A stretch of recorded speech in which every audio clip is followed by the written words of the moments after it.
Alright, today I wanted to talk about Visions of Mana in the PC port, and unfortunately, the PC port is a bit rough, and from what I've seen, that isn't necessarily much different on other platforms, although it could be a little worse on PC. Just to give a little background of where I am personally on the Mana series, I am a Mana series apologist. It's a series that I kind of grew up with, especially Secret of Mana. In my childhood, I played through Secret of Mana, I don't even know how many times, and I never got that far, to be honest. When I was a kid, I would just play it with my cousins growing up, so I love the Mana series a lot. I also really liked Trials of Mana. It's an incredible follow-up to Secret of Mana. Obviously, I didn't play that until much later because I don't know Japanese, and so I wasn't able to play it until there was a translation. When I found out there was a translation, I played it, and I loved it. And then there's, of course, the crazy uncle of the family, Legend of Mana. That game's really cool. It has a lot of things to it that are very unique, very different. Definitely steps away from some of the other things. But yeah, those are kind of the three that I've really put a lot of time into out of the Mana series. But unfortunately, Visions of Mana does have a lot of issues. So let's go through a couple of those, quite a bit of those. Honestly, probably the first thing that you'll notice if you play the PC version is that there are 30 FPS cutscenes. Yeah, it's 2024, but they have 30 FPS cutscenes, and it's super distracting. You can see the visuals stuttering and jittering as you're going through it. It just doesn't look good. It's not like a smooth 30 FPS, but as a PC gamer, I'm sure most people don't think there can be 30 FPS that is smooth. But even for 30 FPS, it is not smooth. Yeah, that is one issue. Obviously, another one is that there are very few settings that you can go through to change anything. So depending on, what PC you have, there's really only like a couple different options that you can choose. There is no DLSS, so that is not an option that you can use. There is FSR, so that's something at least, but overall, not a lot of settings. So, as to how it performs, for me, I get up to like 180 FPS at some points, so that sounds great and sounds really good, and I have a 4060 Ti, so it kind of averages out somewhere around 150, but the game still somehow stutters. I don't know how that's possible when you're getting 180 to 150 FPS, but it managed it, so there you go. It's kind of a stuttery mess at some points. There's even a point that I was testing out things and running around. If you run around the snow area, that in circles, your frame rate can dip to crazy low levels. For me, that was somewhere around 40 FPS, all the way from 150 to 40. That is a big issue. There's massive and almost constant stutter a lot of the times when you're going around. And then sometimes it just disappears, and sometimes it's smooth, and then all of a sudden it's back again. But for the most part, it's pretty constant, it's pretty consistent. That makes combat, which should be pretty beautiful with the graphics, kind of a stuttery mess.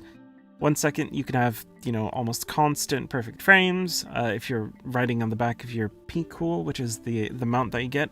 The next you do a spin and all of a sudden, there you go. It's just stuttering, jittering. Oof, it's rough. You can say, I think a lot of people will say it's just a demo, but this is a game that is a month out, I think. I think they just put out that it's August 29th, somewhere around there. That's too close to be having these sorts of performance issues. And what I usually find when I go through different demos is that demos usually stay pretty close to the same, even if they're quite a ways out. So you might be thinking, wow, it sounds like you really hate this game. I don't, actually. I actually don't hate the game. I thought it was actually pretty fun. The combat can be a bit slower paced at times, so it seems like they didn't necessarily learn from Trials of Mana in terms of, you know, making it a bit quicker paced, a bit more fluid. It's a little bit more fluid than what you got from Trials of Mana. I actually enjoyed the, and I'm talking specifically about the remake of Trials of Mana. I still enjoy Trials of Mana and the remake and everything that they did with it, but it did feel a little bit slower in terms of action RPG combat. So they didn't really change that a ton. It's a bit better, but it should be more than what they did. As you get more abilities, I could see that changing. It's possible that that could end up being a lot better, more fluid, as you get more things that you can do. But for right now, it feels kind of slower paced. Not necessarily the worst thing. The world is very beautiful. You can see all of the different areas that you go through. There are different like biomes and things that you go into. It has a really great stylized look to it that I really enjoy a lot. And I can imagine there are tons of areas that you don't see in the demo that are even more interesting and fun to go through. It has a lot of open areas that kind of provide the backdrop for different things that you're doing. Lots of jumping around to find hidden items and all sorts of little collectible things that you can get, and different items that you need for combat and stuff like that. But performance has unfortunately marred the parts of the game that are actually fun, the parts that I really enjoyed.